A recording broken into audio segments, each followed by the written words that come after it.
اعوذ باللہ من الشیطان الرجیم بسم اللہ الرحمن الرحیم الصلاۃ والسلام علیک یا سیدی یا رسول اللہ وعلی آلک و اصحابک یا سیدی یا حبیب اللہ۔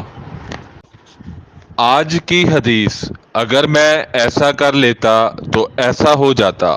رسول اللہ صلی اللہ علیہ وآلہ وسلم نے ارشاد فرمایا، اگر تمہیں کوئی نقصان پہنچ جائے تو یہ نہ کہو اگر میں ایسا کر لیتا تو ایسا ہو جاتا، البتہ یہ کہو کہ اللہ تعالیٰ کی تقدیر یوں ہی تھی اور انہوں نے جو چاہا کیا، کیونکہ اگر کا لفظ شیطان کے کام کا دروازہ کھول دیتا ہے۔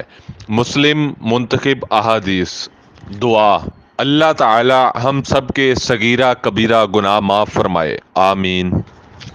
اللہ اس شخص کو خوش رکھے جس نے میری حدیث سن کر یاد رکھا اور اسے دوسروں تک پہنچایا۔ جامعہ الترمذی 2657۔ مزید اسلامی ویڈیوز دیکھنے کے لیے ہمارے اسلامی چینل کو لائک کریں اور شیئر کریں اور سبسکرائب کریں۔ جزاک اللہ خیر۔